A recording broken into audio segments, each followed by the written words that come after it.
Good morning, Colin. It is a pleasure to see you on the last day of the show here at ISS Fort Worth. And I'm really excited to see you standing here in front of one of my favorite new toys. Tell me about what you got here, brother. This is the X-Vactor LED. Okay. It is, instead of the fluorescent tubes that we've been selling for a long time, we have replaced everything with custom LED strips. This isn't something you can just buy off of eBay or Amazon. Each tube has the LED strips. We have the amber safe lights. Safe lights. Safe. And boom! Did I just blow out the camera? No, but it's definitely bright. Woo! So what are you going to do with those safe lights? What is that? So what I'm going to do is I'm going to take our positioning guide here. I'm going to pop this up here. We don't need to tape this down because we're actually going to want to remove it before we expose the screen. Okay. And what you'll do is you'll take your film. Yep. And we have it, I should describe what this is. We have our platen sizes for the 16 by 16s and the 18 by 24s if you're on an automatic. Okay. And you want to position your film where it needs to fall on that platen. Awesome. So we will take that, we'll put some tape on the film, place it here where we need, and we'll take our screen. I just had one of our eco frames with thin thread mesh. Thin thread. And I've already got a nice little handy dandy exposure guide on here. Oh, you already did it. Yeah. You're so good.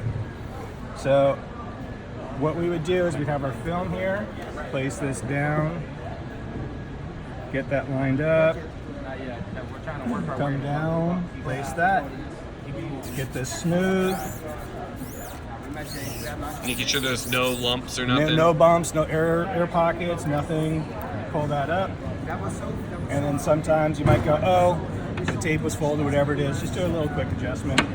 Pull that screen aside and continue until you're all done with everything. Now this film, actually, this is kind of cool. This is included with every unit, right? It is included with every unit. And we also have a little exposure calculator strip. Okay. These are the greatest tools in the industry when it comes to checking whether or not your emulsion is actually fully exposed. Okay. Is that what you used on the other one? That's what I had on there. Let's get it up here so we can kind of see side by side. So this one, you can see that I've got a solid step 7. It's almost completely solid. What happened was I ended up blowing it out. I pulled a little strip of emulsion there. Okay.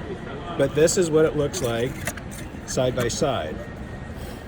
So it's a density scale. Okay. And we want to be able to rinse out everything, as you can see, all the way down to step 7. And step 7 we don't want to blow out.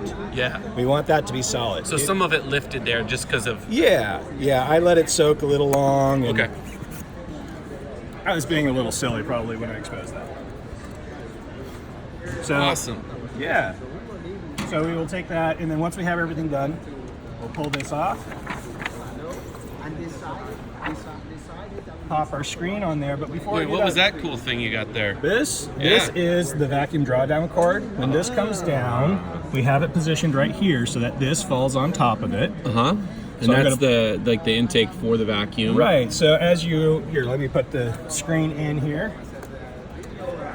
So we would put this in, and you actually want this to go over and into, because what this does is, as the vacuum's going, we're actually going to pull the air along this path out here. So it's channeling the air to the intake. Correct, because otherwise we're going to create a seal, and this is never going to be fully compacted. So as we pull it down, we can see that the cord is actually, there's the can't really see it too well. Yeah. But we'll show it when it goes down and does the vacuum. Huh? Yeah. Bummer.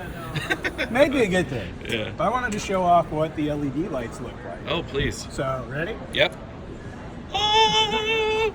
So LEDs, man, you know, everyone's getting them in their homes. Yep. They're getting them in their cars. They're getting them in flashlights. LED is the new world. It's exposure units. It's pretty awesome. Yeah. So what does an LED do for a shop, to an exposure unit? What is it really like? LED is LED is a very specific wavelength. Yeah. Every LED comes out and it shoots out in a very specific way, and it goes back to how it's manufactured. Right.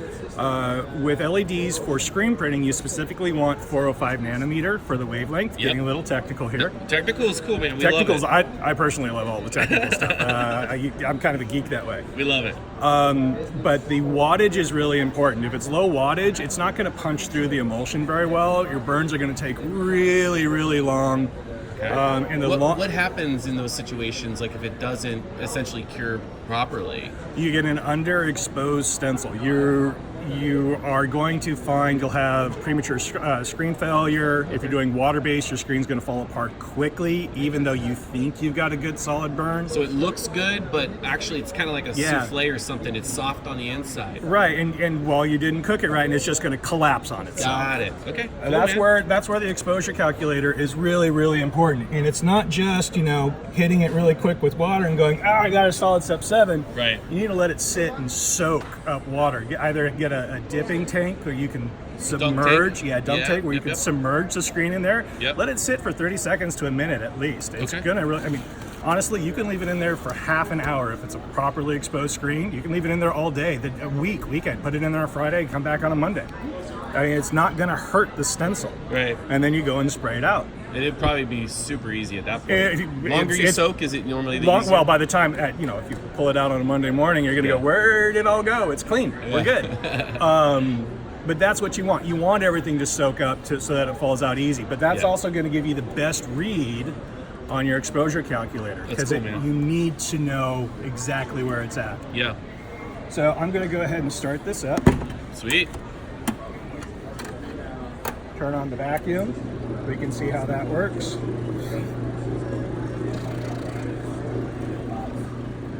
Vacuum's kicking on. Now, LEDs, right? Less energy. That's a big kind of talking point about it. Big talking point. Typically, in the past, it's been metal halide. Big power draws. You needed 220 volts in order to run it. Fantastic light source. When you talk to industry experts, that is still what you want to do. Yeah. When you're going to big shot, big runs, that's the best light source. Yeah. But the majority of us don't need that. And then with post exposure, we're going to be doing just fine. Got it. But for your average shop, it's like I can plug this into a wall outlet. Yeah. And I'm good to go to burn screens, and I'm going to run 1,000 pieces, no problem. That's awesome. There's a little bit of stuff that we'll talk about afterwards once that's all said and done. How to properly post-expose a screen. I know the steps that we can go into this. We can create this a deep dive if we want. Maybe on the next segment. All right. So we can see here that we've got a pretty good. It's still getting a little tighter. You can see the traction, that path for the air to go whoop right up there. Straight awesome, out, dude. So at this point, we got really good solid contact. Great. So we just turn on the exposure. So you hit expose. You can kind of see a little blue purple light right there. I only had it on for 5 seconds, so it's all. Let's hit it again. So we make sure we really get that little bit of blue showing up in there. Yeah, it's working. And then we're done. Turn off the vacuum. Yeah. Pop this. And there we go. Sweet. And if we want to post-expose, so we've rinsed out our image. We've got it dry again, back to proper moisture level between 30 and 40%. Mm-hmm. We would bring it back. We wouldn't want to tape it. This is a finished screen that I took off of the press. Right. Flip it over. So we're just playing pretend here, right? Yeah. This isn't we're clearly not in a dark room no, either. No, we're in non-optimal conditions. Yeah. But you turn it over, and the reason for turning it over is because we want to harden the squeegee side. Sure. When light goes through, light is going to harden the t-shirt side of the screen first. Okay. And then it's going to travel through, and it takes time for that light to get all the way through to the top where that squeegee is. Right.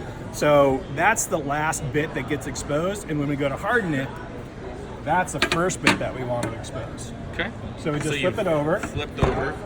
We don't really need to lock it in, other than making sure that we have, on the FX, making sure that the sensor's down. On this one, we don't need to worry about it. We can just click on the exposure and it'll go. Okay. We want to close it. Yeah, you don't really want to be staring at LEDs. Yeah. It's pretty for a little bit, but then your eyes hurt. Yeah. Not good. They're good for Christmas lights. You don't want to be looking at other. Well, those are a lot lower wattage totally. Too. But what we want is if you have a 30-second exposure normally, when you post-expose, you want to expose for 2 to 3 times as long So that means you would have a minute to a minute and 30-second exposure on with the light hitting the squeegee side of your emulsion. Okay. So at that point, you get a proper durability. Or if you're in a sunny area with high UV, light source during the day, the sun. Yes. Just stick it outside for 10, 15, 20 minutes. Shoot, you can leave it out there all day. It's not going to hurt anything. Yeah. The idea is just to get some more punch into that, and it's going to harden your emulsion. So emulsions are all a little bit different, right? Every I mean, just like cooking anything, you've got to... Just about everything is going to benefit from post-hardening if you're doing something that needs it, like solvent-based inks, water-based inks, anything like that. That extra durability is really going to be helpful. So when you were testing, because you were pretty integral in terms of like testing this piece of equipment with Chris Drury and our R&D team back at Ryonet headquarters in Vancouver, Washington, where this unit is made by an awesome team of Ryonet Americans that are kicking butt every day, and we're super proud of what we build. But talk to us a little bit about like the testing, what you noticed, what are some of the customers you worked with on this? We went through a lot of different bulbs. Yeah. I used both our traditional crowd coat, I used some of our dual cures just to see what's going to happen. Did side by side on our fluorescent tubes and the new LEDs. Yeah. Even with the poor LEDs that we ended up getting in, we were getting a slightly harder stencil. When you actually run your hands across it, you can feel the pliability difference of the emulsions. There's an actual tactile feedback to it. Okay. When we got to these ones, we had solid 405 nanometer. There was a really obvious difference both in the burn quality, in the burn time, and in the resolution of what we were doing. Nice. So then it was, okay, these are good, what's the wattage? How high can we really go on wattage? Because wattage is all about the power and the throughput punch. Right. So we ended up bumping these up to 50 watts, and we have a really darn good system now. That's awesome, dude. Yeah. It's really nice exciting. Stencils. So when we're talking about, as an organization, Ryonet, we're really passionate about Project 376. Absolutely. And, there's a lot of different creative ways that we can actually make a difference in our, the materials we use, the actual machines we build. This unit, because of the LED technology, I mean, we got rid of the ballast. Yeah. We actually have fewer electrical components in here, which means we're asking for less steel, we're asking for less copper, we're asking for a lot less material goods to go into this unit. The bulbs themselves are a little more expensive. So it's kind of, it's making up for some of that. Yeah. And but the lifespan, I mean, like an LED... It's 10,000 plus hours. Yeah. I mean, really, if you're exposing for 1 minute, that's a lot of screens. That's a lot of math. That's cross-eyed. Yeah.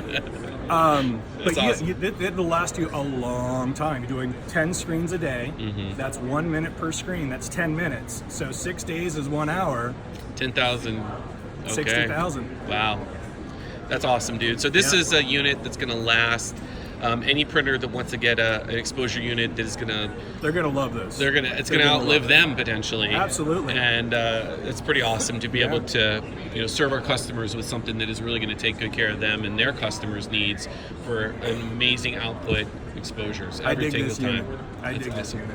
Well, thank you, Colin. We're definitely going to be diving deeper into this as time goes, but any feedback or anybody talking about this unit at the show that you wanted to share? Yeah, we've had this out to a couple of customers, and they did their testing, and they were really surprised with how good it was. These are industry veterans who had been around halcyon days of 8K metal halides and all the rest of that good stuff. Yeah. And they were impressed.